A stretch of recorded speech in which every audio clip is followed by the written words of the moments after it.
Welcome to the Finance Committee meeting of February 24th.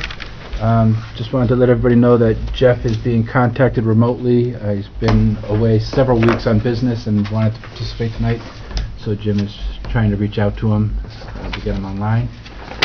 If we do take any votes, there will have to be a roll call vote so that Jeff can hear what everybody voted and know who is present. Other than that, we'll start with Personnel Board, Jim. Yeah, sure. Okay. Chairman Pittman's here. Good evening. Good evening. Beautiful, Chairman.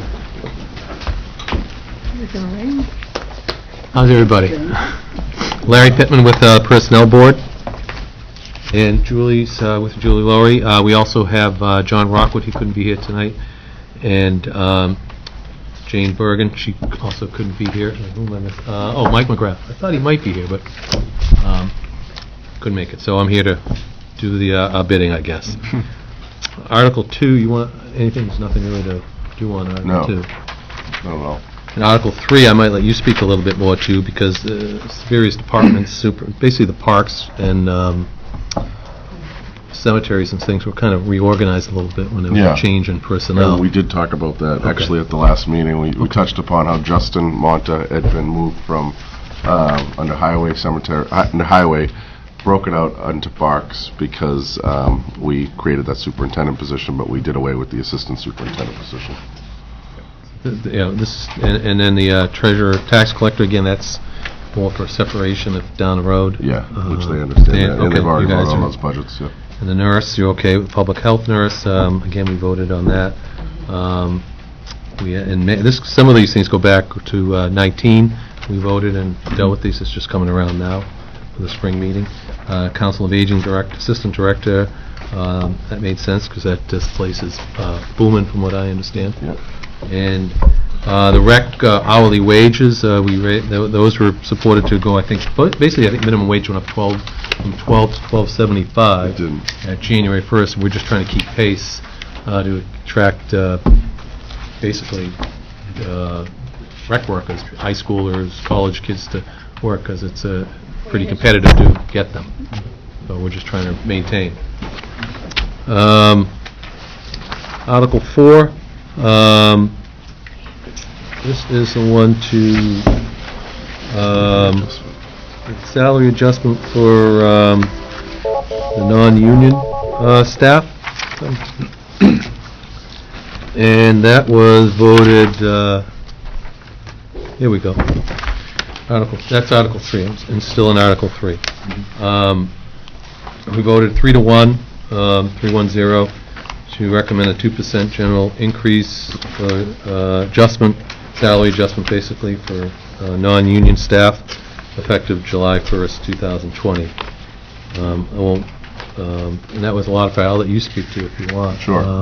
So going back the last about 7 to 9 years, every 3 years we have a company come in.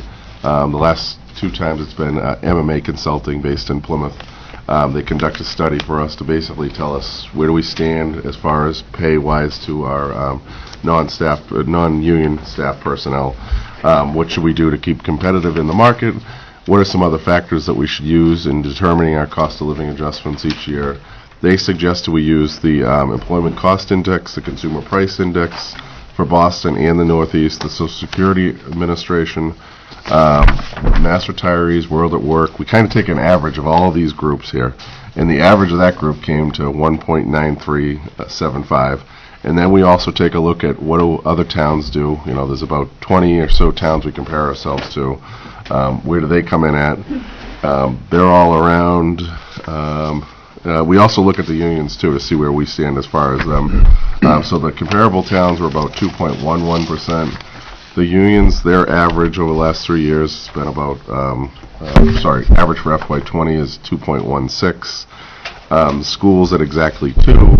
So we kind of put it all in a ball and say, where are we at? And we come out at 2% there. And bottom line, it's a total of 71 employees who are impacted by this. Total cost is $88,796.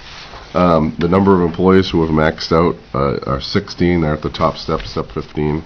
One of the recommendations was also to get rid of the number of steps. We haven't, the Personnel Board hasn't done that over the last couple of years. Maybe they might in the future, but we've kept it at 15. Number of employees that are currently in steps is 55.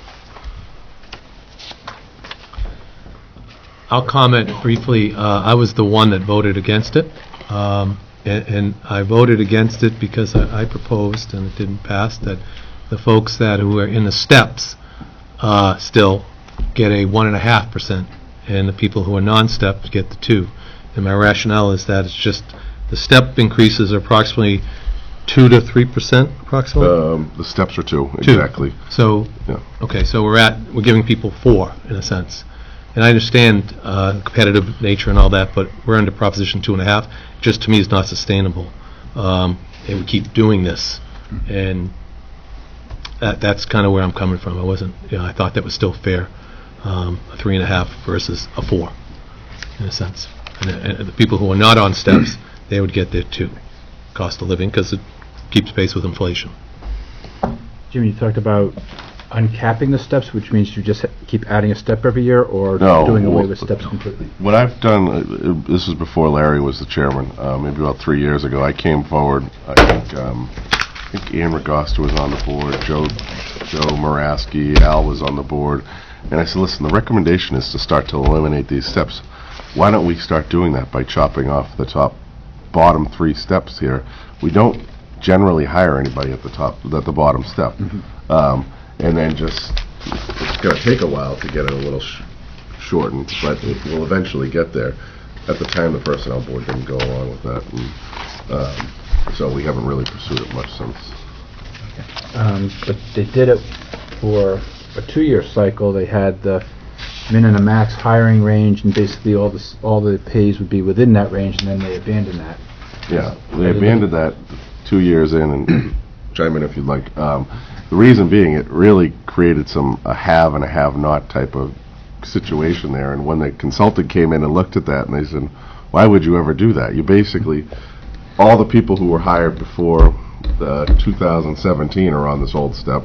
Now the people hired after 2017 are at the mid-min-max schedule, which only got an adjustment. So it really created some disproportionate numbers. So last year, just at this time, Personnel Board's recommendation was to eliminate that schedule altogether. Yeah, because you had 2 separate paths, and the consultant, it made sense talking to the consultant. I'll be honest, it's similar to the healthcare. I think there are people who are on 80, and there are people on 60. You really can't have, you're going to have the haves and have-nots.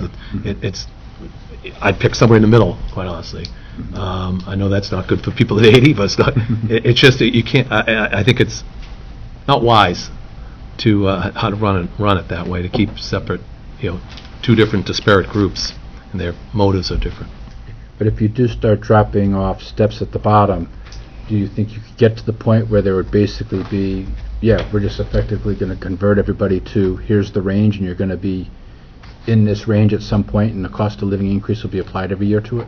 Essentially, and that was my reasoning a couple of years ago when I said, let's just if we had chopped the first 3 steps off back then, by now we would have had it probably reduced to 10 steps at least. I had union negotiations in this room earlier today, and one of the proposals that came across the table to me was, okay, add 3 steps on. We'll have a probation step, and then 2 supervisory steps, or 2 super steps, I call them. And I'm like, why would I do that? I don't want more steps. I want to, at the bare minimum, I want to keep your steps the same. I don't want to keep adding on, because I see what a problem, it's just too big. Even the consultant said to me, he's like, you're the only town that still has 15 steps. So And the schools I don't want to do it on the union side, too. And the schools have more. And part of my Yeah. thought was, I'm sorry, when there several contracts are coming up for negotiation, my thought process was too, if the management is taking 1.5, we're in steps, maybe that can lead by example. Okay. Anybody else with questions? Start with Mark. Can you just give me kind of a quick overview with regards to this, the step? An employee comes in, they're on a step, do they automatically increase to the next step, and then this 2% increase is above and beyond that? That's how you're getting to a 4% increase? For me, Just- I'll let both. I'm just trying to that's understand- my understanding. Yes, The increase, in other words, if they get their step, they also get the 2%. They have to earn their step in a sense. They get a review, and it's, I'm going to say it's not automatic. I don't know how many exactly, but most of them get it. Because, again, they're performing. I'm assuming if they're not performing, there's other issues, and steps just, one piece of the puzzle. Larry's correct. So basically, you have to hit a minimum, and I forget what that score is, but if you get a satisfactory review, you get that step automatically. I can tell you there's been cases where, within the last couple, I can think of multiple cases over the last 2 years or so, where they haven't gotten their steps. They've just gotten the living adjustment because the new salary schedule literally replaces the old one. So if you're a step 1, or step 2, and you're not performing, you're going to stay a step 2 come the next fiscal year, but with your 2% living adjustment there. But if you looked at just taking the number of employees that are in this step, so at the end of this, from a percentage standpoint, how many are basically getting a 4% increase, step plus this, and then 55 of them. So there's a total of 71 employees who were impacted by this.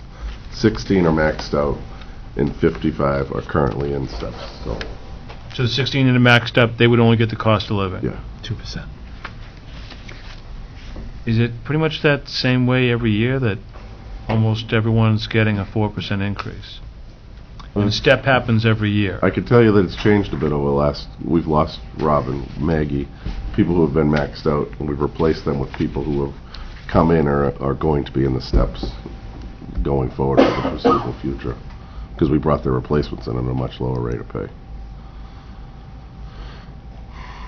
And the idea I don't mean to...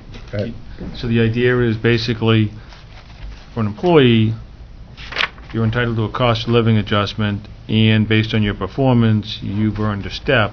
So that's why they're separate items versus looking at it as like they're getting 4% increases every year.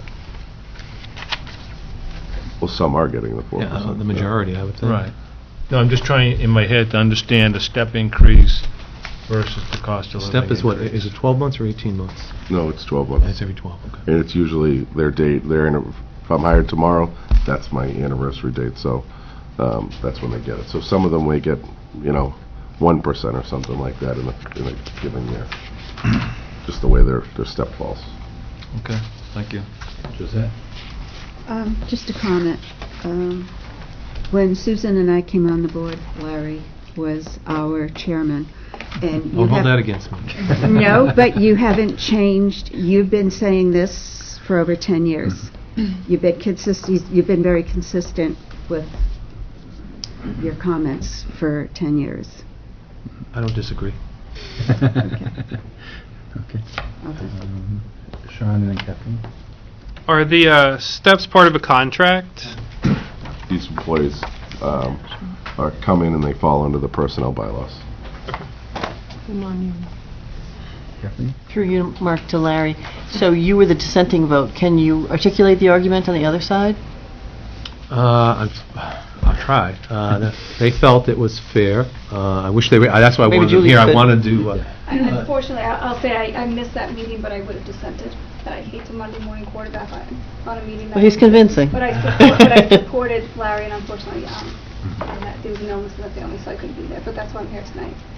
I wish they were here, because I did want them to have their turn at the table. Uh-huh. They're just scheduling, they just couldn't make it. They felt it was fair. I think the takeaway was, and Jimmy, Patrick was saying he can maybe pine in, but they thought it was, for competitive reasons, retain, attract employees. They felt that it was warranted based on information that was provided by the personnel director and assistant town manager. That was really the gist of it. We talked for a little bit about it, though, back and forth. So I think I've heard in the past, and I may be wrong, but I think I'd heard that it kept the non-union people more closely aligned with the union people. Is there something like that going on, or no? Well, like I said, as far as the union adjustments, the FY20 average is 2.16%. And in your packets, we did a breakdown of where do they compare historically compared to everybody else, and it keeps them pretty competitive. I mean, I can tell you that the unions aren't coming in at agreeing to it. These people don't have any say. The people covered in the personnel bylaws. It is what it is, and they've taken it. There's been a good group. It's mostly department heads, so upper management. So, In my opinion, it's a little bit apples and oranges, because the union, the non-union folk are typically the higher paid folks. So if you're giving someone a 3 or 4% who's someone's making, say, 50,000 versus a 3 or 4% who's making 100,000, that's real money.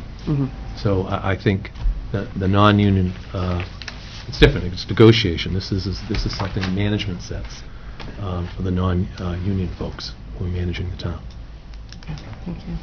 Ally? I just had a question about, you talk about competitive, so do we really look at that, whether we took away those steps of where we are? Because you said, obviously we want to retain staff.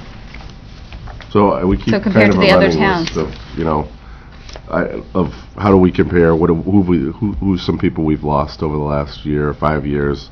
We've lost an assistant town administrator. He went on to be a town administrator in another town. We've gone through a couple of building commissioners. This latest building commissioner, I changed things around. I said, this is an important position to me. I really need it on a contract. Personnel board was supportive of that. The selectmen were fully supportive of it. They signed off on it. The town accountant, it's my anticipation that the town accountant will be the next finance director. But we have positions like that. I mentioned Robin. I mentioned Maggie. I mentioned, who else have we lost? Bob LeBlanc. Yeah. So it's a matter of being competitive when we go back out to the market and making sure that we can bring in good, qualified people when we're looking to replace the department head. Hearing that, like, we're the last town that has 15 steps, it just is kind of like, well, I think we need to move forward, but, 2% for getting your step, which is what they were hired, anticipating that we were on the step program, until just remove that. And just a side note, when we did the salary survey about 18 months ago, we were 97%, so we weren't right in the middle, but we were just 0.3% lower than that to the current mean of the 20 comparable communities. So we want to be right around the 100, just under 100, because we don't want to be the 105s, the overpaying by 5-10%, the Natick, the Needhams type of thing. So.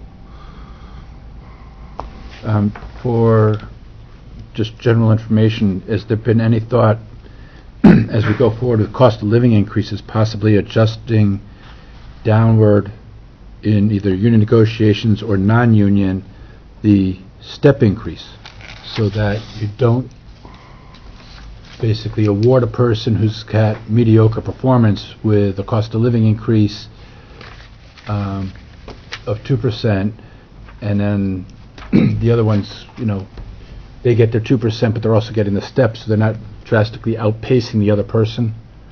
In other words, you've got here, the non-union is basically a 2% step.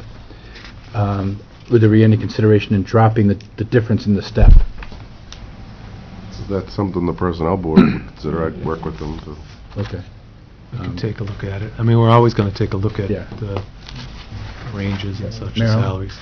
When you do that, you would end up adding steps, because the steps get you to where the job is paying out. So that's the value of the job. So it takes you 15 years here to get to that top pay of what the job is paying in other areas. That's a long time to get there. So the 2% gets you there as you progress up. Cost of living is just that, cost of living. The increase in, your everyday essentials. So, you're taking 15 years to get somebody to where their pay range should be. Okay. So that's the point of the steps. So Get you basically, there gradually. So everybody who's got somebody at the maxed out step will be somewhere in a close delta to where our people at 15 are. Right. Okay. The good thing about our 15 too is, as much as I hate it being so big, it's even between each steps. I can tell you the police contract and the dispatcher's contract, when you get it in front of you, you're going to say, these steps make no sense. And the reason why the police is just a historic one. That's just the way it's kind of been whenever they create it. But the dispatchers, that was a brand-new contract, and they were on the 15-step schedule. So I had to find a way to slot them in without messing up with it, because they gave us like a 0-2-2 or something like that, because we had to throw out the salary schedule, but no one wanted to take a step back. So that's why it's nice that it's at least even. I know that I've looked at the school contract multiple times over 20 years and brought it up at town meeting floors that, okay, I understand you're rewarding people when they go from step 4 to 5 because you want to retain that person.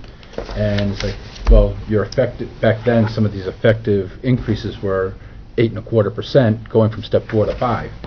And everybody else was getting 2.5 or 2 3/4 at the top end.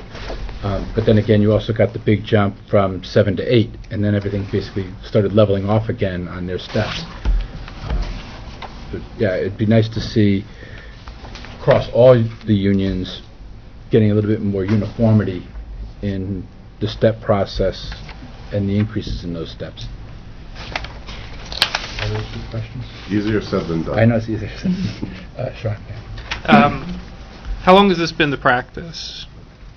This salary schedule's I've been here since 2004. I think it went into place in about 2001. So. And then it's been the same every time, the steps, but also a COLA Yep. every... It's been different COLAs in the past. Right. Yeah, you'll see. Going back. Yeah, but whatever, you Yeah. go through the same process every Yeah. year to determine that. Yeah. Okay. Back in 2007, 8, and 9, there were some zero COLA years. Or we gave a 2% increase, but it was you got 1% in January, 1% at the end of the fiscal year. So just to make the budget work, you got your increase split in half twice a year, just so we can, keep people employed. And I've been trying to budget. avoid the split even during Yeah. negotiations because, for the people in payroll, it's Yeah. a real It's a pain, payroll so. nightmare. Yeah. Mark again, and then Andrew. Go ahead, Andrew, I'm set. Okay. So there seems to be a number of different dials we can adjust here. One is the COLA, one is the jump between the steps, another is the number of steps.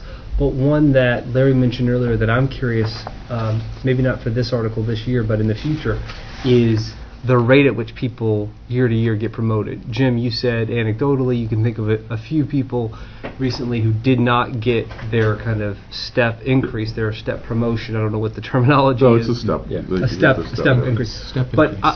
I'm just curious because when I in my former job working at a job site, you would see for any given position, say let's call it widget maker, right? You would have like job postings for junior widget maker, you'd have senior widget maker, director of widget making, and so forth, right?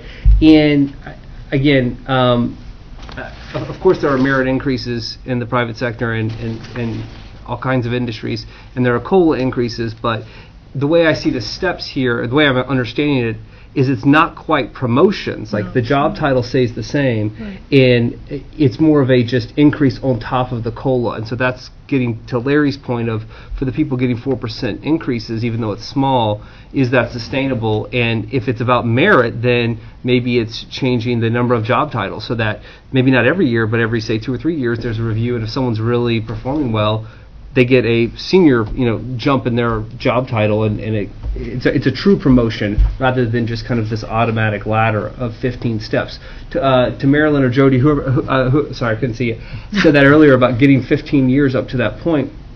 To me, it's concerning at the start of that, in terms of we want to compete and be competitive to attract good talent. So I would want to hire people at a either higher step or have options to attract good talent. I have no qualms about paying people good money to work for this town because we want the talent here. It's just my concern when I hear Larry say that there's just an automatic ladder.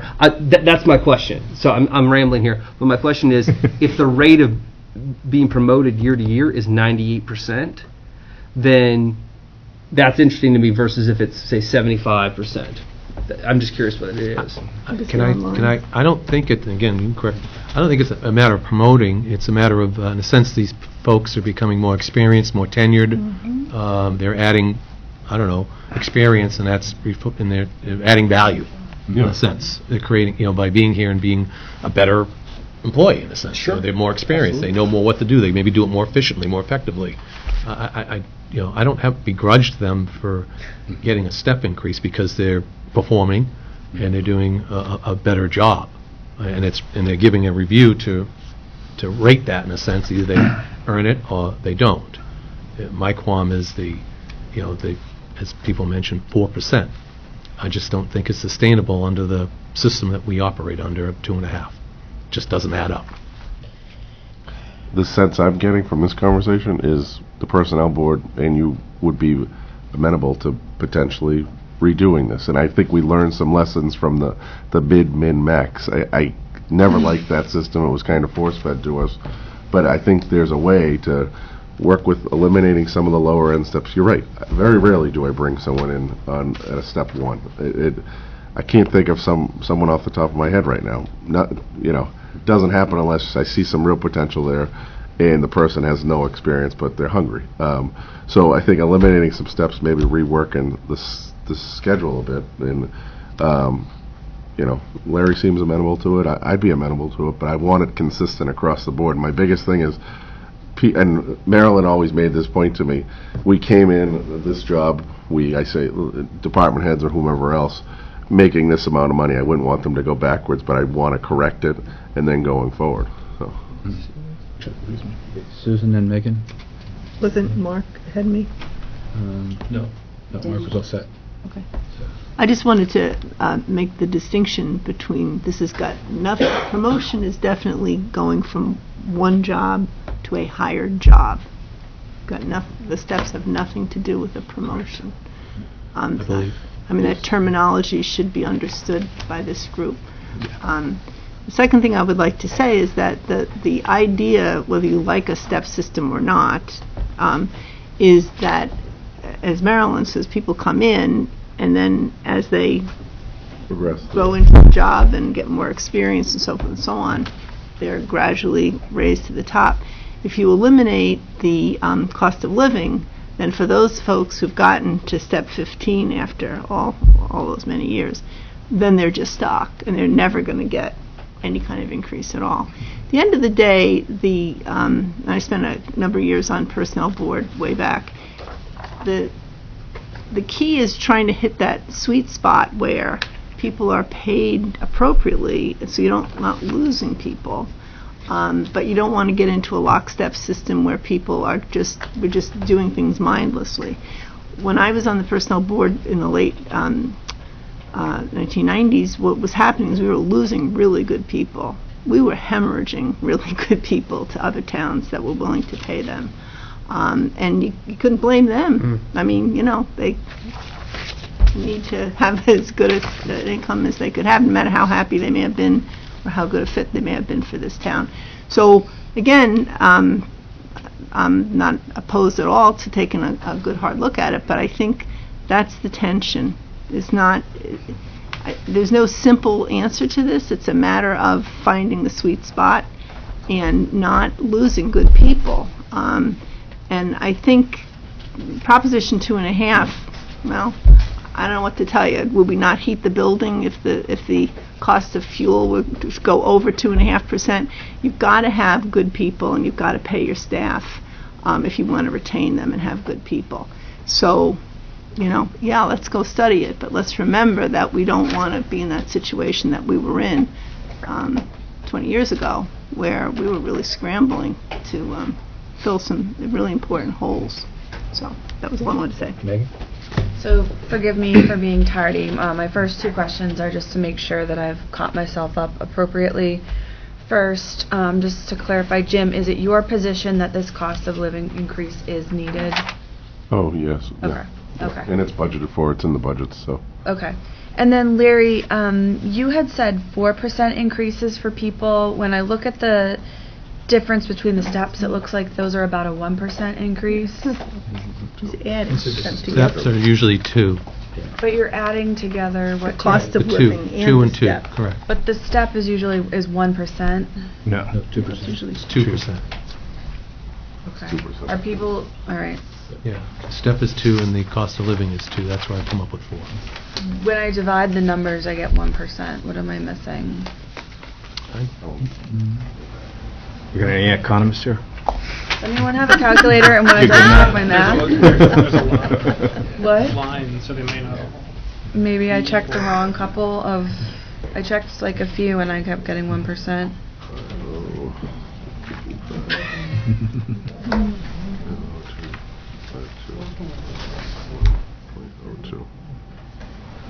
I just checked animal control officer, first one. I did 50,252 times 1.02, and Alright. it came to. Maybe I picked the wrong couple here. Anyway, regardless,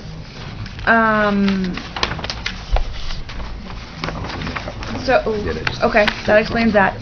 To Andrew's point and a little bit Sue's point, given that we have multiple levers to pull here, seems like the cost of living is not the right lever to pull because you're actually effectively reducing pay if inflation is approximately 2%, and we're not pegging the salaries to inflation. The salaries are really going down every year, so I guess I would be in more favor of looking at how we incentivize people to do good work and how we compensate based on merit, but it seems like the cost of living should, to the extent we can, move along with inflation so that people's salaries are, are staying net zero in real terms and not going down over time. That's all. Denny? I'm good. Mark? Yep.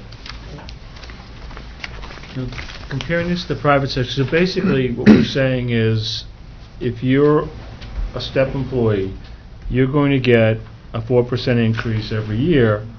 Then when you hit the max, you'll get a 2% increase. If let's just say that the 2 and 2 stay together, I realize each year the values could change, but basically that's kind of the formula that we have for most of the employees. Yes. It's a 4% increase per year. For the people who are in steps. Yeah. Okay.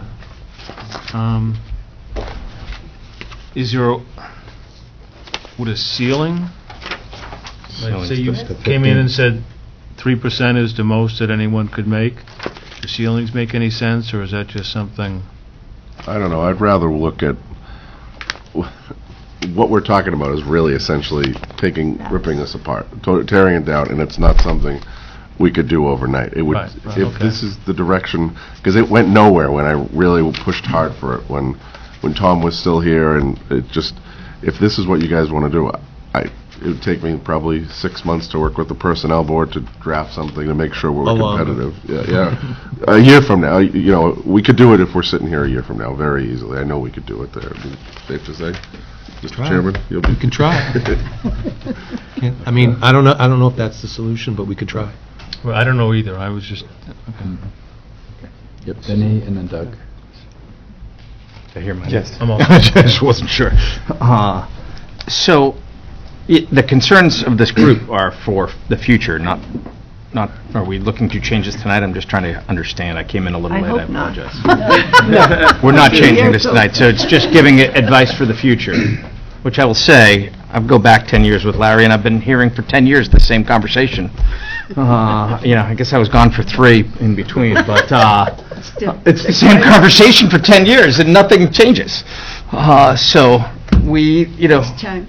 either change it or just I'm not continue it. I mean, the message has been passed. I'm not willing to just accept it, I guess. Maybe it has been going on, but I still think it's flawed. It's just my opinion. I mean... But to change it is the Personnel Board's job to do that. And the Personnel Board voted... Which I joined about a year. Yep, which voted to move this forward, correct? Yes. Correct. 3-1. So, I mean, that's the issue. Direction has been... Advice has been provided from this committee. Yeah. And people should do what they do from there. That's my statement. Doug, did you have some? You had mentioned that most of the employees get this step raise. And you had mentioned that the performance is satisfactory. I was wondering if you could elaborate on what kind of reviews you go through. And I could actually give you a job, a sample one. Is it uniform? I'd like to see that. But It's pretty uniform as as far as people covered in this salary schedule, there's an extra level. When you see it, at the bottom, you'll see the category number 5. That's for management personnel only. That's really the only difference in the two. But I'll give you a copy of them. And I'll be honest, for 10 years, I haven't been involved in FinCom for several years, or personnel board or even town meeting. So quite honestly, I've been on the sidelines for Get back to work. 4 or 5 years. So it really has been, it hasn't been a horn I've been tooting for 10 years as maybe has been perceived. But 10 years ago, we did talk about it. Yeah. At that time, it wasn't the FinCom at the time, and maybe personnel board at the time wasn't aligned or felt that way, and we moved on. Yeah. Everything's aligning this year. Pardon? Everything's aligning this year. I'm just stating my opinion, that's all. Well, what I wanted to say was it does, as you properly point out, belong with personnel board and town management of the town to explore this. But I just, not to belabor this, but it's really important to me, the conflating and saying people are getting 4% grates on me because it mashes two things together that don't belong together. That if we're giving a cost of living, whether it's 1%, 2%, 3%, whatever it is, everybody's getting that to keep pace, I think, as you so eloquently said. The step thing should be isolated and dealt with by itself. One solution to this, which I'm sure this group would not want, is let's hire people at the top step. That's the job. And then everyone will just get the 2% every year. So that's another way to look at it. The step system allows you to pay less when a person is new to the town and gradually feed them along until they get to the top step, which is where they're then going to stay forever, presumably, notwithstanding the cost of living. So yeah. I'm just trying to get the concepts clear that the step is to get you to the top over time.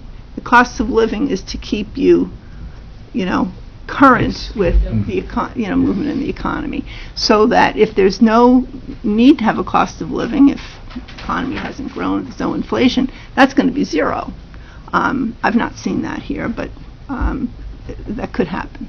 So, do the work. I think it's worth taking a good hard look at, but I think just separate in your mind promotion from steps from cost of living. They're 3 very distinct concepts and should be looked at, I think, in a very discrete way. Otherwise, it'll get very muddled and it'll be hard to sort out.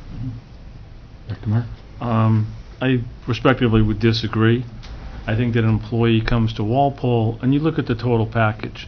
What kind of town is Walpole to work in? What's going to be the salary I come in at? What's going to be my opportunity to increase my salary each year, which includes a step increase and a cost of living adjustment, assuming that there is one. Mm-hmm. There's pension, there's health and benefits. I think, just in this conversation, it's been going on for 10 years, I think it needs to be looked at. As far as right now, tonight's vote, I think with these employees, they have expectations, and, the expectation has been you're going to get your step increase, and you get a cost of living adjustment as well.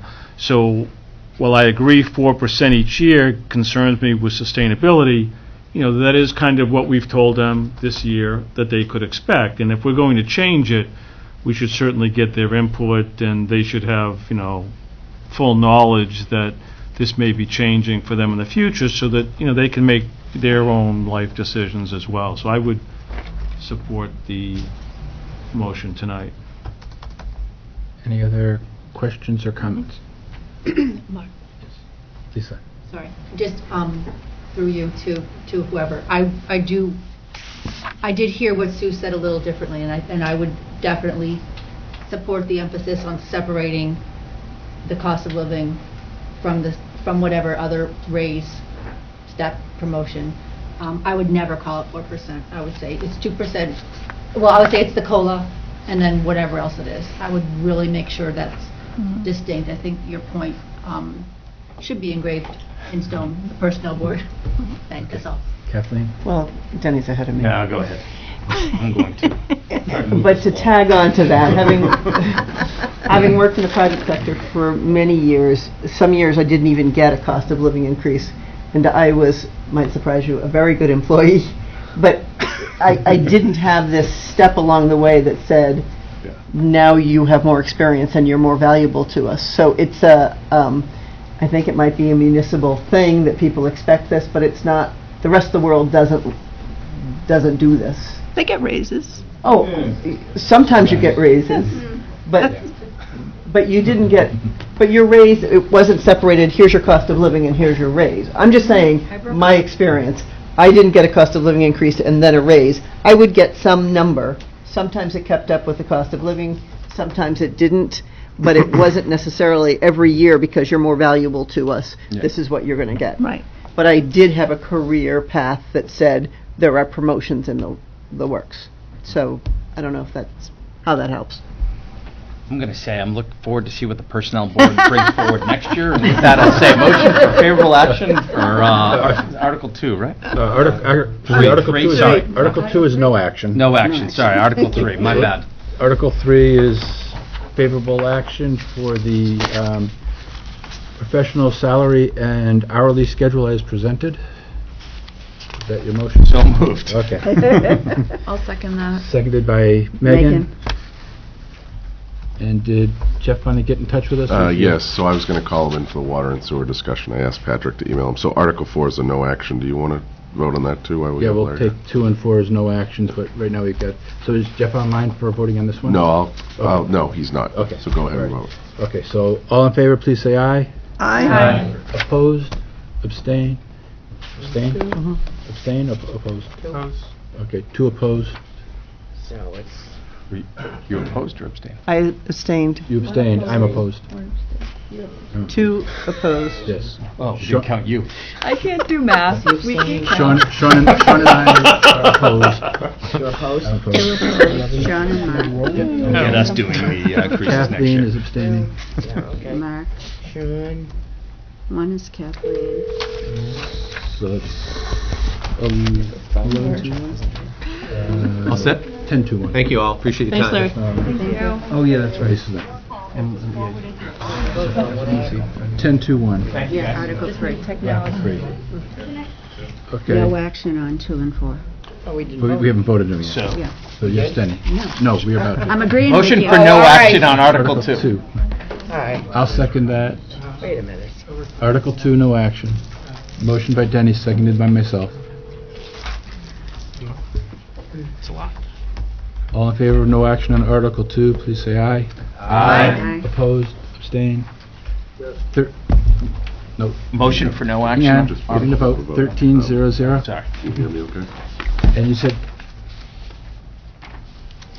Jim, confirmation, Article 4, the money's already in the budgets?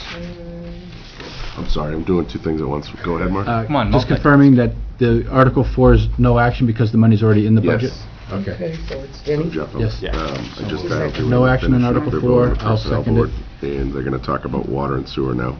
Can you hear me fine? I'll speak up. But All in favor of no action, please say aye. Aye. Opposed, abstained, 13-0-0. Okay. So is Mark and Denny again? Yes. Okay, Mr. Chairman, so we got Jeff Fisher here on the phone. Okay. He said he can hear me fine.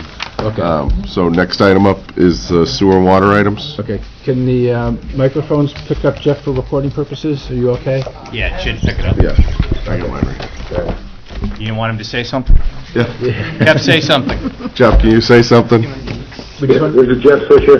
Okay. FinCom. Yep, I just got want to you. make sure the Okay. recording can pick you up.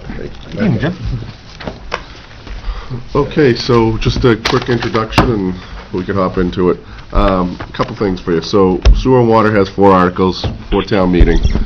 First article being Article 7, which is the FY20 water budget adjustment. I touched upon that, why we're doing this and kind of the background in that. Article 8 is the 21 water budget, Article 9 is the 21 sewer budget, and Article 18 is a DEP grant that Bernie has pursued, which we can get into a little bit further, but would you like to start with Article 7 and talk a little bit about, how do you want to handle this? Let's start with 8 and 9 and come back to 7. Okay. So 8 and 9, I provided you with the draft motion. Again, this hasn't been approved by the Sewer and Water Commissioners. This sets their a budget adjustment, shows you the funding sources here.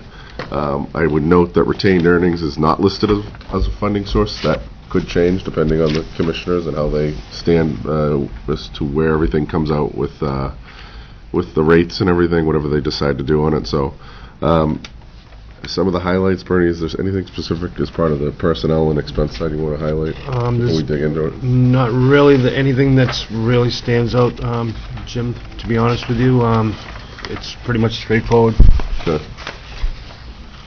As far as the budget itself, not the funding sources, do you get any questions?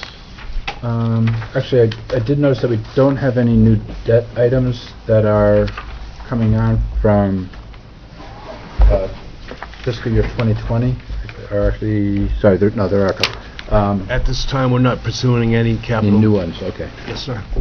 And the reason being, it's not because all capital's fallen off. I think myself, Bernie, Rick, Jody, Marilyn, we're all on the same page. We want to make sure that this issue with the rates are specifically, we resolve it. We want to make sure 21, we're not worrying about capital projects.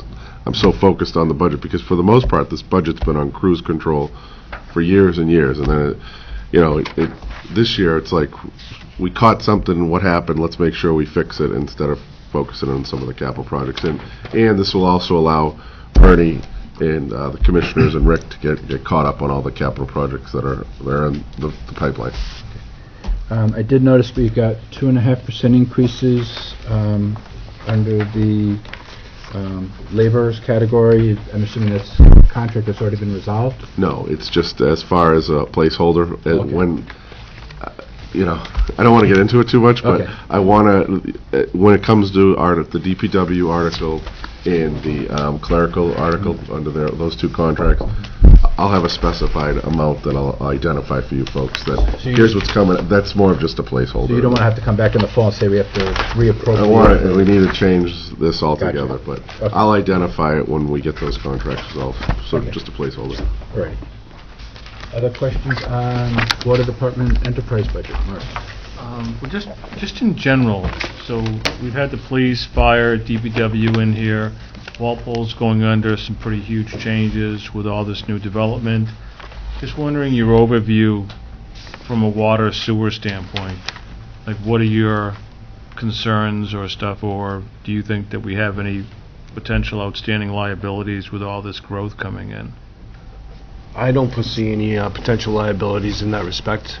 We're going through a permit process right now with the Department of Environmental Protection for our water permit for our Water Management Act, and we've been assured that we're going to have additional flow to be able to take out, and we'll be able to take care of future needs. Okay, well, I'm curious, when they add new apartment buildings, if Walpole's only allotted so much water and we're pretty much to the max, does a new apartment building, like, because it's housing, like, automatically get all the water they need and you cut it someplace else, or could the DEP... So as far as, Bernie, that's our water withdrawal permit. Currently, right now, our water withdrawal permit is 3 million to... 3.34 million Yeah, gallons per day. 3.34 million gallons per day. So there's been talk of reducing it down to the high twos, and that was before all these properties came on. We really explored this when we were working on the Siemens TIF 5 or 6 years ago. And at the time, I think it was like 2.7 or something like that. Do you remember, Bill? Something like high twos. So they've been talking about reducing our water withdrawal permit. I can think back close to probably 10 years. They haven't done it yet. They keep telling us we're close. Every year, it seems I go to Rick and now Bernie, where are we at with this? Well, they keep telling us we're close.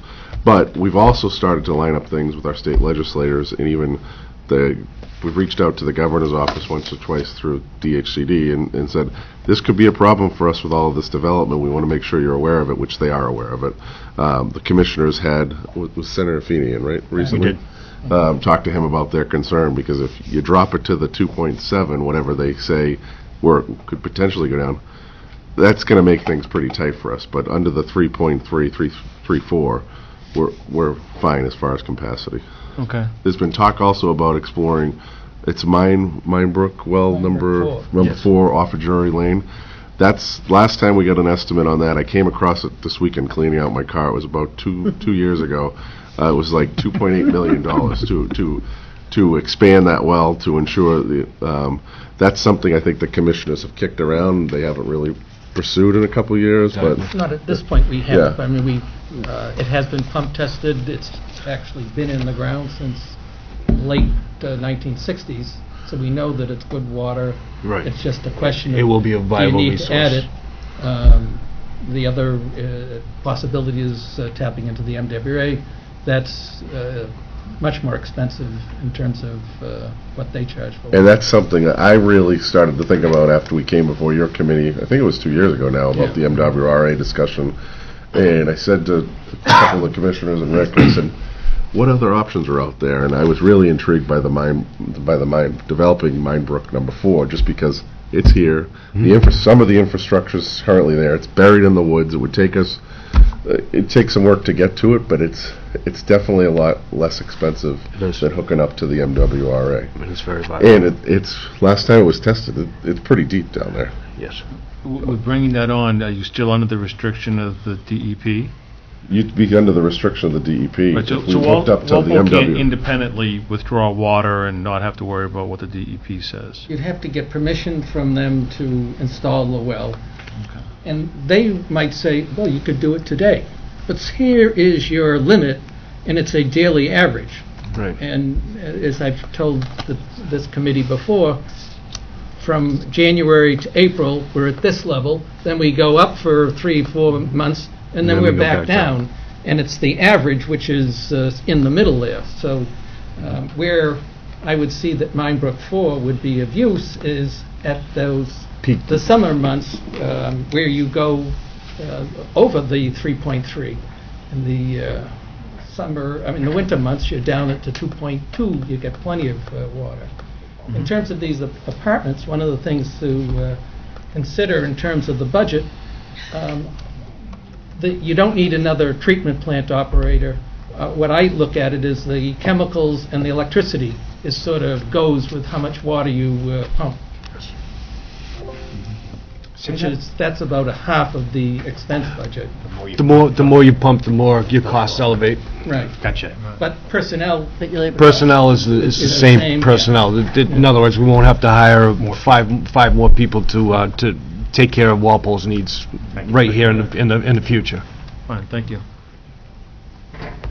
Other questions? Yes. Not so much a question, but a statement. I think the Minebrook is really a great backup because it leaves the control in our hands as opposed to dealing with the state being in control. And any time we can control our own destiny is much better I agree. than dealing with the state, so good. So One of the advantages is if you control it and you say, well, I really don't need it during the slower months. In fact, you may use it to take others offline. The MWA, you're saying, I want 1 million gallons a day or 500,000 gallons a day, where most of the year you'd say, I wouldn't know what to do with that. And at some point, I think the MWA says, I've allocated this, you're really not using it, I'm taking it away. And it's my understanding, you've paid the entrance fee and you don't get it back. You don't get it back. There's no rebate. So I just pulled up our water withdrawal permit as of 10/19, so it's not too old. Our current permit is 3.3 million gallons per day.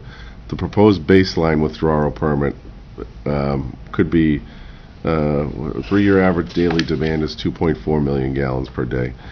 I had asked Rick and Bernie to update this around October, knowing with the Summer Street project coming online and Dupey Street, Moose Hill Road, all of those projects added together, Pulte up there at Woodworkers and the 2 downtown, we are projecting our daily water demand at 2.8132 million gallons per day. And it's actually we're up to 2.9 now. You're 2.9 now. Yes, Okay, so- with the latest with the Yeah. DCR.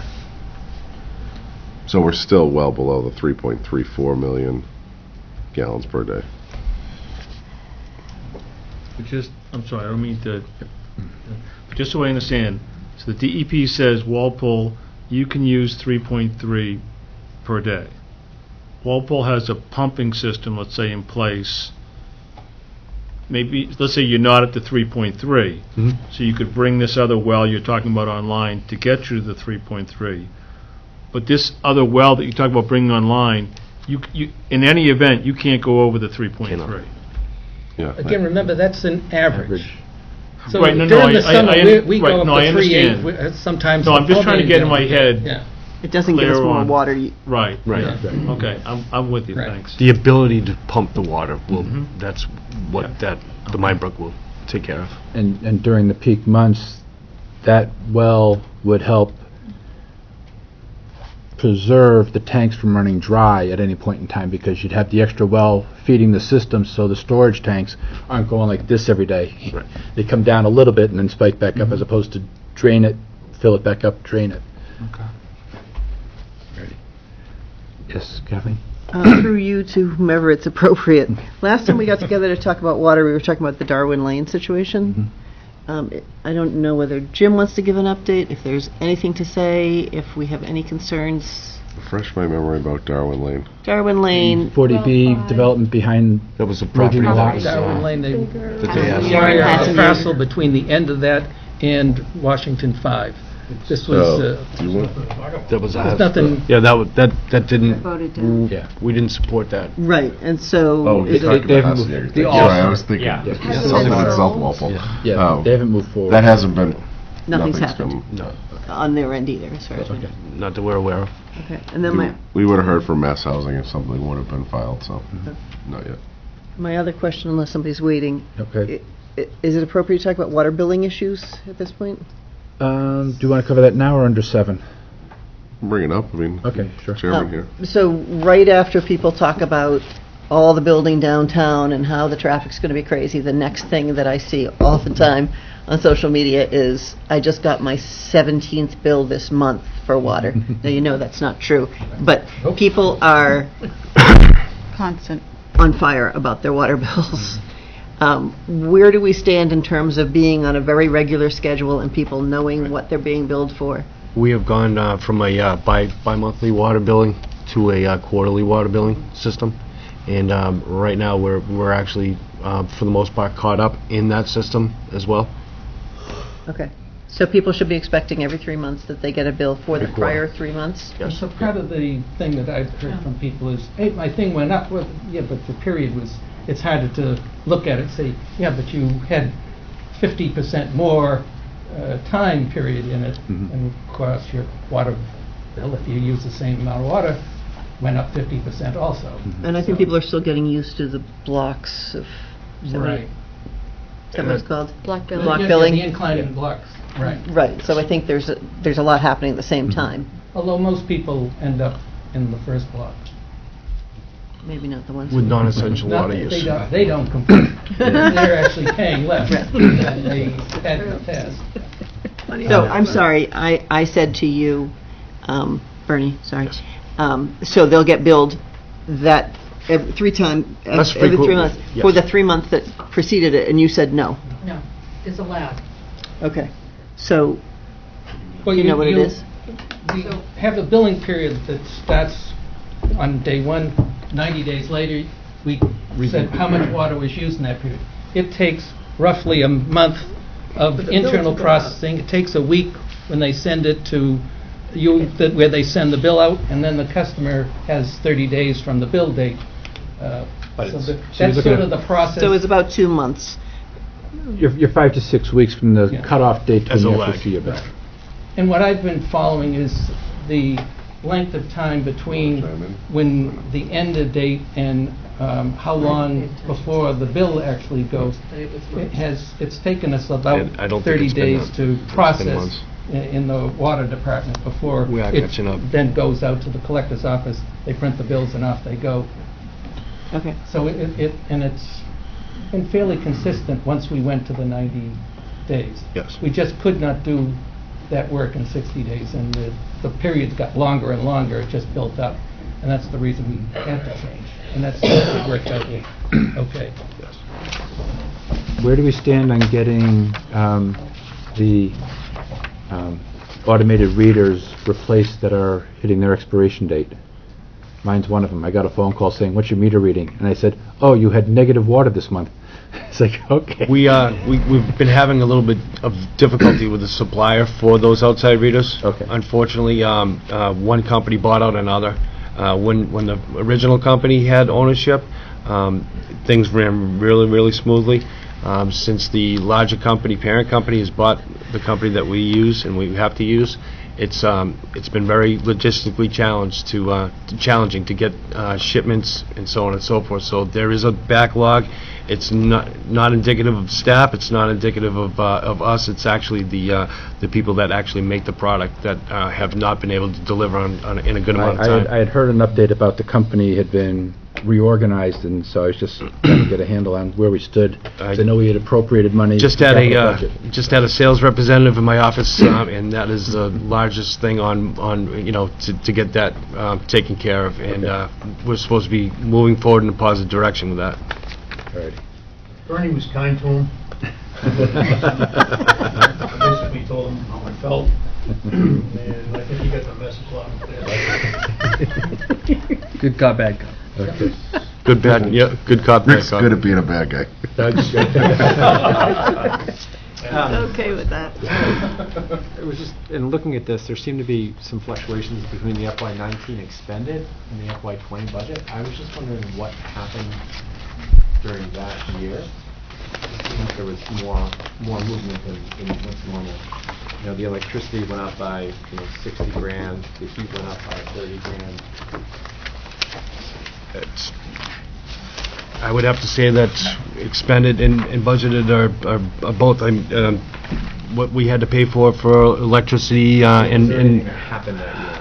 Was there a hole in the roof that caused the heating to? I would say no. I would probably say that we probably had a very bad winter, low temperatures and so on and so forth. But pretty much everything's relatively on keel. We haven't added any additional facilities or anything like that. So it would be just indicative of use and not abuse.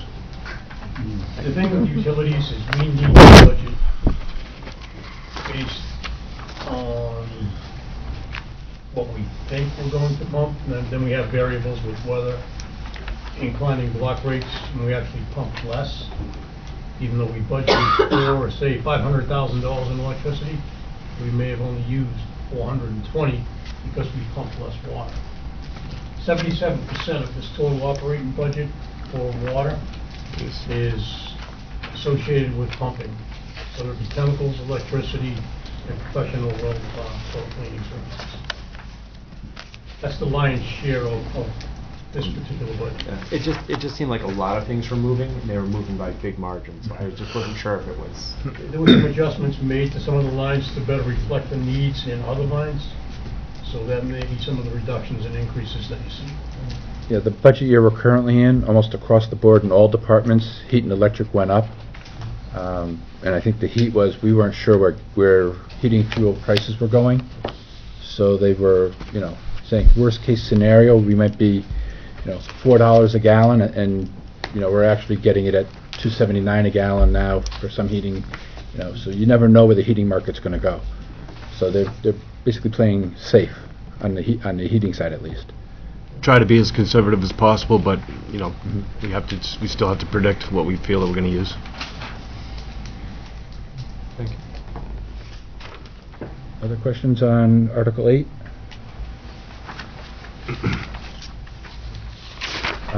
You said, Jim, we're not going to worry about a funding source at this point? We're just going to worry about the... No, I want to actually, so we're supposed to meet with the Abrams group, which is the group that's reviewing the rates for the sewer and water commissioners, sometime in March. We don't have a set date yet. So once they meet, I think the commissioners will take it under consideration. We'll probably have a recommendation at the time or right after that to the commissioners as to here's what the suggested funding schedule should be for the water side of things for both 20 and 21, and then they'd vote on it, and then I'd like to bring their vote before you folks if you're okay with that. When do you think that's going to happen? I want to bring it down to the wire because I want it, especially for FY20, as tight as possible for you guys. I mean, I think you saw in my memo, and I know I'm bouncing between FY 20 and 21. Yeah. When we looked at this back, when was it? In November, December, Right. Abrams estimated the gap was about 777,000. Mm-hmm. Jody and I looked at it on Friday, and there's some accounts that are generating some more revenue, and we're down to about a gap of 500 to 400. So that's quite a big difference in just a couple of months. Do you think we'll have an answer by the beginning of April, though, for purposes of getting it in the book? Yes, yeah. Okay, alrighty. Then I would suggest we defer voting. I just have one more Yeah, question. yes, sure. What is this big jump from 19 to 20 and then consistent for the MWA water residual disposal, the $75,000 jump?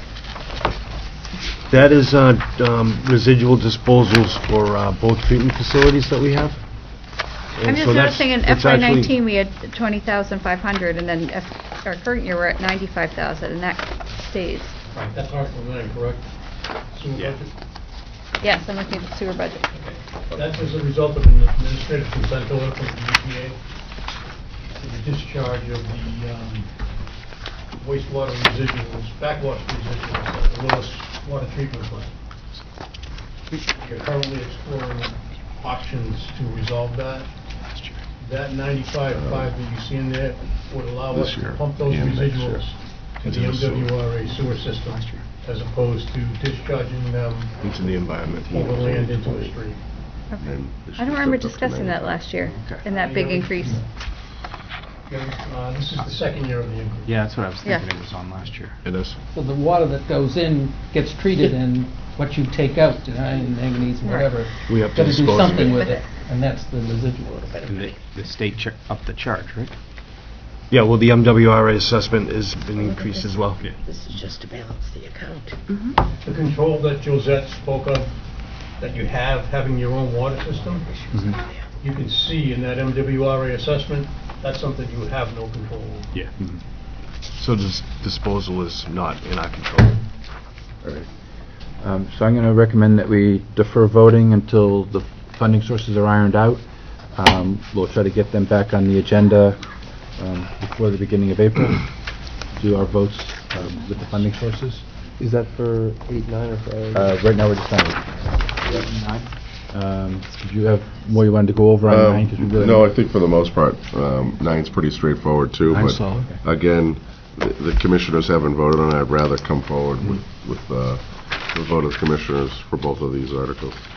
I know we You spent agree, most of our Bill? time on 8. Is there any questions on 9? Yeah, I agree. So I we'll... just have one question on the water department. You have a vacant position. Are you interviewing? We have 2 vacant positions right now that we did have 2 interviews today for, so Good. we're very, very fortunate that we had 2 great candidates, and I believe that we will be able to fill those 2 spots. We're going to invite the town administrator to both interview them next week. Yep, and I gave them a couple dates today, so we're moving along to get those filled. Good, thank you. Let's go to 7 then. Are we going to do We'll come back to 8. So 7, as I briefly touched upon it, we met with, just back up a little bit, in the summer of 2019, we saw that there were going to be some revenue shortfalls just based upon the budget that was then approved versus what we're actually taking in revenues. So we got the Abrams group in, they were brought in late summer or early fall, started working with us, started reviewing all the numbers. This was more of a result also of some of the complaints that we received as far as, my bill's screwed up and why is it messed up. And so we brought them in. They've been working with us. They came before the commissioners on November 25th, then again on December 12th. We agreed to kind of regroup. I revisited their contract a little bit more because their scope has expanded versus what we originally brought them in to do, which was really digging down into everything, looking at everything across the board. So we brought forward a couple of recommendations to the sewer and water commissioners as to how they could address the shortfall in this current fiscal year, which was, those recommendations included a 2% increase, all the way up to a 10% increase in rates mid-year. Another recommendation was to put a service charge on all users. Basically, it would be a capital assessment charge, basically, for the infrastructure, use of the infrastructure. The commissioners weren't receptive to any of those ideas. They really didn't want to put it on the backs of the ratepayers mid-year. They didn't think it was right. So they directed myself, Rick, Bernie, Marilyn, Jody, go back and make it work with retained earnings, which, knock on wood, retained earnings was really good this year. $2.7 million. So here we are with, in December we were at 777. Right now, like I mentioned, we're between 400,000 and 500,000, projecting a shortfall. The longer we wait to make a decision on this, the better the numbers will be refined. As part of the scope adjustment with the Abrams Group, I am going to have them come in and talk to you specifically about the down and dirty as far as the numbers, and explain the numbers a little bit and what their findings were, if you want to have them in. So, Bill, anything? Bernie? I think that in your memo, Jim, you mentioned that the inclining block rate may have affected some people, in that they're recognizing that they use a lot of water. It's going to cost them. They may have some have cut back.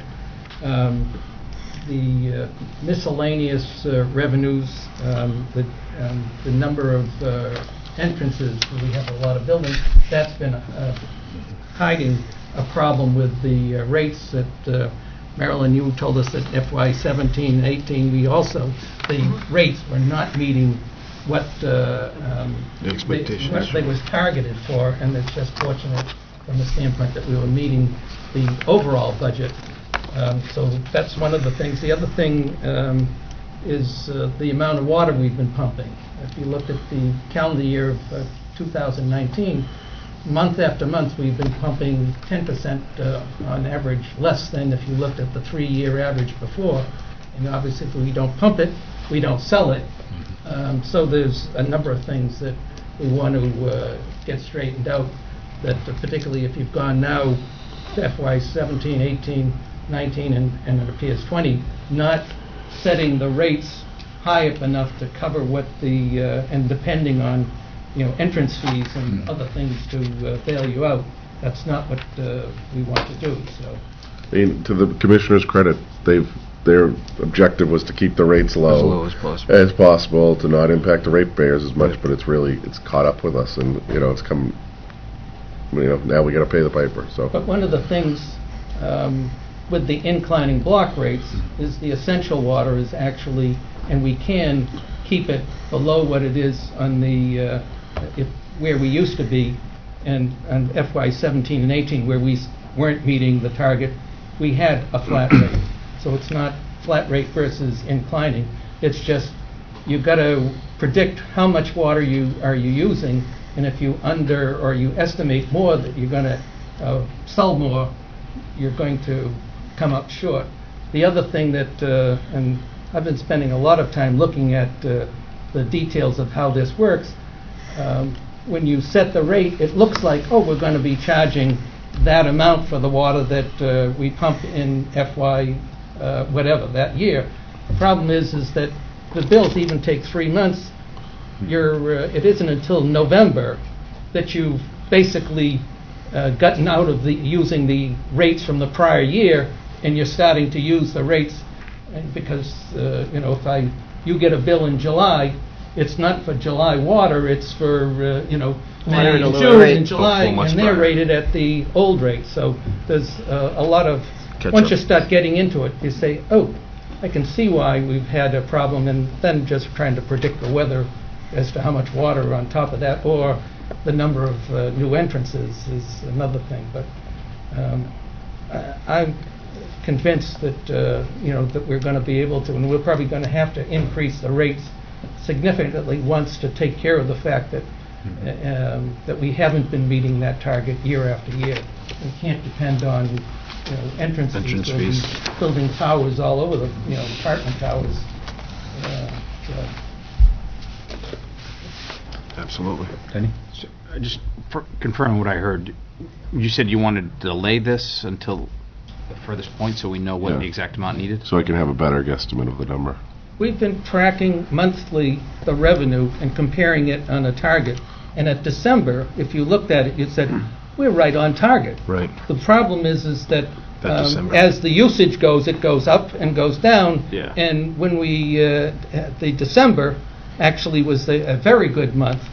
And what I was looking at is saying, all right, that's the halfway point. Let's take the first set of months, assuming, because it's going to go down, and I come up with around mid 400,000 that we're going to be short. So it's just, as Jim said, the closer we'll get, we'll know a real better number. The other thing is, even though we're going down, we'll be using FY20 rates as opposed to, so there'll be hopefully a little bit better. But Okay, Yep. thank you.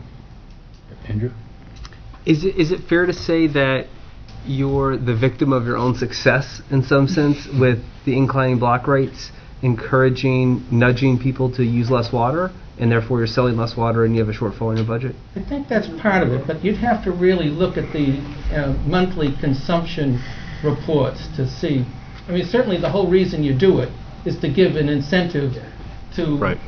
For conservation. pay more for the non-essential water. And for Which conservation. is a good thing. Yeah, so I think that's a huge success that you have. Well, we'd like to provide what people want, and if there are people. At an affordable a lot price. of people want to, water their lawns. That's okay, but there is essential water. Basically, your inside water, and that you use indoors. That should be the least expensive. And again, if you want to use outside water, you have to pay more. That's all. And this is not a radical rating approach. The fixed layer is the one that's the outlier when you look at all the other systems around us. So the reason I asked that is just that I thought the inclining block rates was a great idea. I know there have been billing hiccups related to or not this new system, but I just wanted to emphasize that the lower rate of water usage, given that there are confounding factors, but if it stems primarily from the inclining block rate schedule, that you should stay the course. I just wanted to offer support that, yes, there's a shortfall at the current fiscal year budget, but in some sense it's for good reason. That's just my own commentary. Other than just whether, if any building, you're not going to get a 2.6 gallon per flush toilet. You're going to, you buy a new laundry, a washing machine, it's going to use less water. I mean, there's a lot of factors that, in addition to the inclining block rate, is it a damp summer and Lifestyles are changing as well. Yeah. We've just seen that it's historically trending in that direction. it'd be nice if it was like property tax, where they tell you, your house is worth this, here's the number, do the arithmetic. Thank you. Mark?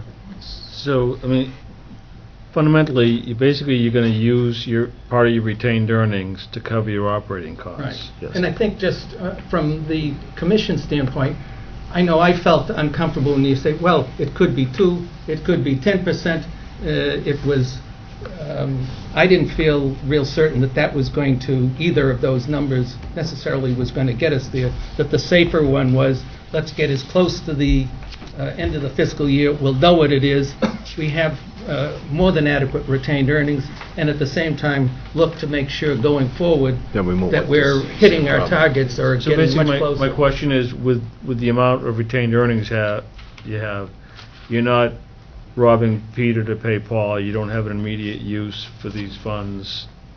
Well, that's one of the reasons we're kind of holding off on the capital project for this year. For the most part, on the water side, the capital projects, unless it's a big drain infrastructure project, $1.8 million, we're funding that through retained earnings. So we're holding off just to make sure that we catch up. Do we get whole? Okay, thank you. Any other questions on the current year budget? Covers 7, 8, and 9. We're deferring it. So, Article 18? So I'm looking for your support for Article 18.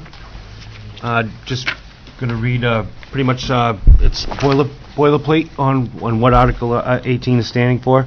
Wright Pierce was asked to provide the town of Walpole for a quote to deliver a unidirectional flushing program. The lead engineer, Rich Potazewicki, informed myself that the Department of Environmental Protection, through the with an asset management program, had a grant that was going to be able to be funded by this for this program. The grant has two criteria to meet. The town has to have an engineer sponsor and the ability to fund the project. We applied. We had the engineer set up and do a and look at what the actual cost would be. So the engineer developed the budget for $70,000. $28,000 of that will be the responsibility of Walpole Water. $14,000 of the $28,000 can be used and written off as in-kind services. The rest of the remainder of the $28,000, which would be $14,000, would be a cash contribution from the town of Walpole to the plant, to the program. The remaining money out of the $70,000 is $42,000. That will be a grant.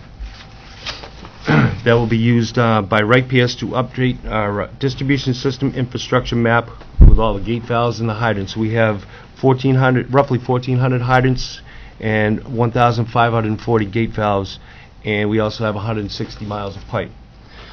These items have never, the gate valves and the hydrants have never been placed on an actual distribution map before for the town. And basically, after we've, what the town's going to do is, what my department's going to do, my in-kind services, is we're going to go out, we're going to purchase a GPS system, and we'll visit each and every one of these 1,400 hydrants, 1,500 gate valves, and we'll roughly cover 160 miles of pipe with my staff. While we collect that information will be given to the design engineer. We already have what they call a hydraulic model that that our engineer has. And what we'll do is we'll overlay the information that we gather through the GPS, and it will what it's going to do is it's going to evolve into what they call a unidirectional flushing program. The unidirectional flushing program, every gate valve, every hydrant, they'll be numbered.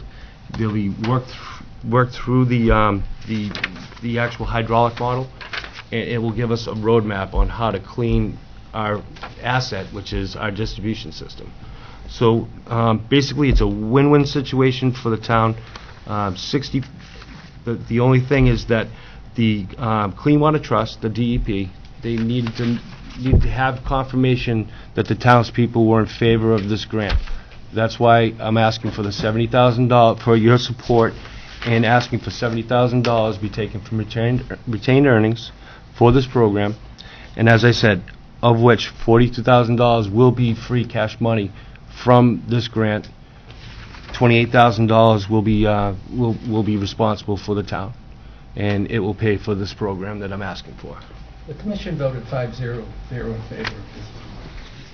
And I can answer any questions. Actually, just to go one step further, the unit that we'll be purchasing to do this, to do the work with my staff, will be in possession for the town forever. It's around, right now it's about $8,000 for this unit. And it's also, I've talked to Carl Baldoff, the engineer. It can be used in the engineering field. It can be used in the sewer system. It can be, and what I'd ultimately like to do going forward is that we have over 6,000, I believe even more than that, of services in the town. And I'll be able to go to each individual property. I'll be able to use a GPS unit. I'll be able to have a location of your curb stop, your shut-off, and that will also be a portion of our distribution system. So this is just using the technology highway and getting Walpole into the 21st century. Excuse me. And I'll answer any questions that you have. Denny and Josette? Yeah, just to clarify, so it's Sure. $28,000 expenditure by the town, of which $14,000 is cash. 14 is cash, 14 is in-kind services, and the grant is for $42,000. And I would say the cash would come from retained earnings. Yeah. Right. Sounds like a no-brainer to me. Mm-hmm. Thank you. Josette? How long do you think it's going to take to accomplish what you want to accomplish? So the engineer built out the program, 7.8 weeks of 2 people in the field. So it's roughly, right, so we're looking at about a month and a half to 2 months of actual legwork, and then after we provide the legwork, we'll provide the all the information to the engineer, and they take it from there, and they develop the program. Now this program's going to be used for, for hopefully going forward forever. Yeah, that's great. Mark, then Lisa? I'm just trying to understand. So you're asking for $70,000? Yes. I'm actually, the clean water. The DEP requires that you ask For everything. For the whole amount, For it even to be though you're fully only going to spend Yeah. the 2814 in kind. In actuality, it'll be $14,000 in cash Okay. that will ultimately be using Yes. from retainer. Right. Okay. And then just again, we don't do it now. So what's the benefit of getting this equipment and doing this? The benefit of this equipment is to be able to better manage our whole distribution system, to better have a grasp on if I have a main break, say 6 months from now, after this is developed, we can go right on a tablet and know which gate valves to. I can tell I can tell my staff or my foreman can tell my staff you need to shut this valve, and this valve off in order to isolate the area that we need to work on. Okay, And so also, basically, it's enhancing the control of the water distribution system in the town. absolutely. Okay, thanks. Lisa? So my question was more or less Mark's question. You're asking for 70,000, that's the requirement. Yes. But you're not going to use 70,000, so then that money just Goes into Falls the back to the program. routine. falls back. And is this a grant that you definitely have? If Yes, okay. we've already been awarded the grant. All I have to do is I have to prove through this article in the vote through the town that the town has accepted it. Okay, and unidirectional flushing. Yes. It sounds like, okay, we're going to start at the top of North Walpole and flush all the way south. Is that something? Is that what it is? Basically, it gives you a start point and an end point, and it also factors in pressures and it factors in velocity of, and it also you need to close and isolate different areas of the town in order to get the velocity and in a certain amount of time to scour the pipe to get the nasty out. So it sets up the ideal way to flush the pipes. It does. How do we do it now? We do it conventionally, which is just like a lot of places that don't have a unidirectional flushing program. So, it's been, Sid developed this program back in 1950, and, we've been doing it like this all along. Maybe there might be a few things that have been added here and there along the way, and we have to incorporate that as well. But right now, what we'll do is we'll have everything totally covered, and also going forward, we'll be able to add. So in other words, these projects that we see coming up and so on and so forth, we can also add into the flushing program as well. So you predict that our flushing is going to be really very different once we locate where all the gates are. It will be. And set it up like the optimal, like when you mow your lawn and you're like, I don't have to do it vertically, I can do it horizontally. And I've worked in 2 different other municipalities that have a unidirectional flushing, and it's been a very, very, it's a win-win situation. Okay. It's a really great program. And is Trimble just the name of the company that makes this GPS, or Yes. is there a very specific product This will for be- water and sewer people? This is actually in the field for actually the GPS, the GPS GIS system. This is basically the best system and the go-to system for most municipalities. And this is the system that's going to be comparable to the program that we already have, the hydraulic model that our engineers already use. So are other towns using this GPS? I mean, $14,000 GPS? I absolutely, no, actually, it's not the unit itself is $8,000, Bless you. but it will be, pretty much we're buying the unit with the $14,000 that with our cash. Okay, so the unit costs $8,000. Yes. But why do you need $14,000 to buy it? I don't need $14,000 to buy the unit. It's just, that's what, we have to have $14,000 worth of in-kind services, $14,000 worth the cash investment as well from the town. That's when we get the $42,000 grant from the Clean Water Trust. Okay. Okay, so So there's our, a little extra there on the top of the GPA. there is, and that will go into the engineering of the program. Other questions?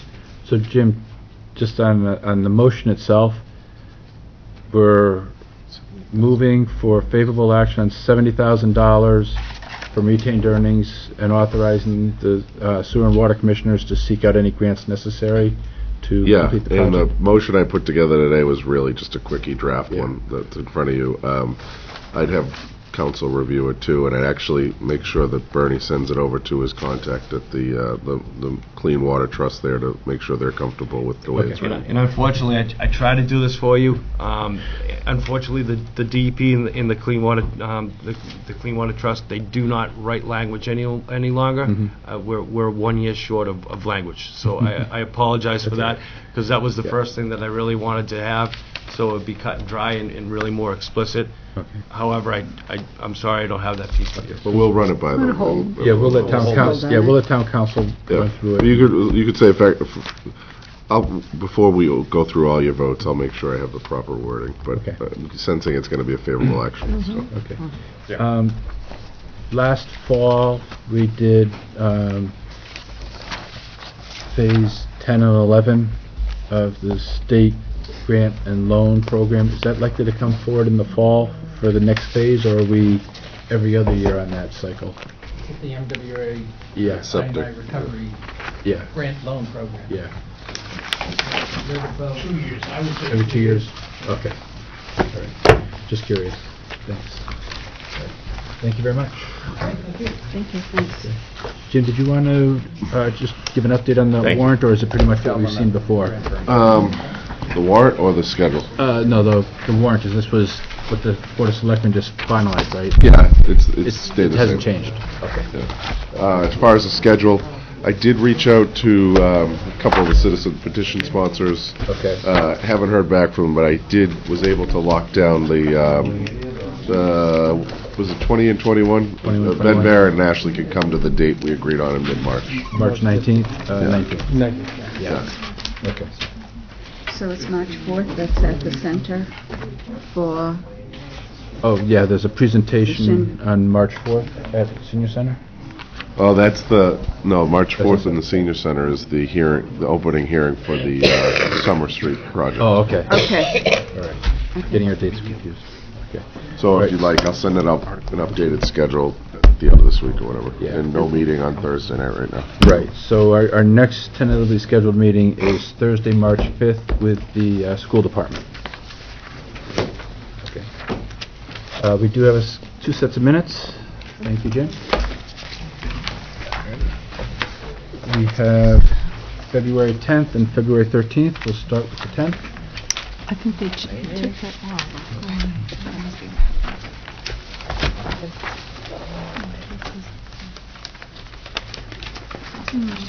Yeah.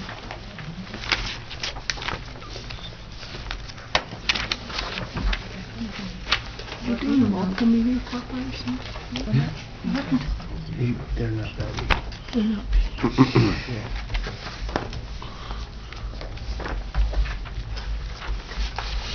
Just one small edit on the fourth paragraph where it says budget drivers. Fourth paragraph under fiscal year 21 school budget. It says budget drivers are the health wellness program at the high school ESOL teacher. And I would just change it. It says kindergarten free. Just change it to full day kindergarten tuition. I don't think that's what they were That's not what they recommending. said. I thought this money was directly for that section of the population. Oh, yeah. To reduce for students that receive free and reduced lunches there. Yeah. Okay. So it's you're right. Yeah. It's reading kindergarten free and reduced. So Right. Yeah, so I thought they were saying that this section of the budget that they were trying to do would support reducing the tuition for students that would qualify for free and reduced lunch. Right, the tuition itself hasn't changed from the last budget cycle, but what they're allocating is to get people in at half rate or free if they're on... If they're on free and reduced price free of and lunch. reduced, yeah. Yeah. But it's still full day. Is that what your problem is? I'm just The sentence doesn't really read that way. Yeah, I just was trying to Yeah. clarify the language. I see what you're saying, Sean. You're right. I remember that. It's that. Yeah. Okay. It's right off of their chart. Yeah. Right on the issue. Yeah. Verbation. Yeah. So, I have no problem reading it the way it is. All right. Okay. Yeah, it should be like reduced tuition for kindergarten for. Yeah. Well, Yeah, much wordier. I withdraw. That's fine. Yeah. see the chart set, yeah. Yeah. Make Little motion shorthand, to accept Andrew. the, February 10th minutes. Motion by Brian to accept. Second. Seconded by Mark. All in favor, please say aye. Aye. Opposed, abstain. Abstain. I abstain. Susan, Megan, and Denny abstained. And is Jeff still on the line with us? Jeff, are you still there? Nope, we lost him. Okay. Just wanted to get our count right. Okay, so 10:03. Okay. Okay. February 13th? He didn't?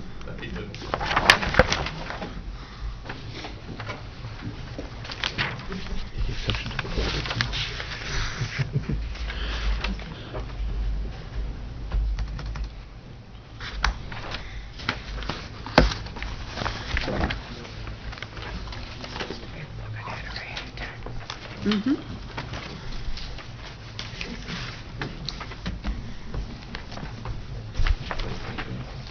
Any questions, comments, amendments to February 13th? If not, I'll entertain a motion. Moved by Denny for acceptance, seconded by Josette. All in favor of accepting, say aye. Aye. Opposed, abstained. Abstain. Abstain. Susan and Brian abstained, so we have 11:01. Sorry, 11:02.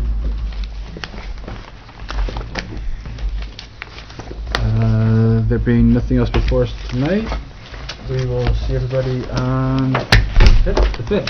And we should mark the calendar for the 19th. You'll send that updated schedule. Yeah, I'm going to send it up to March 19th. Yeah. That's an important meeting. Yep.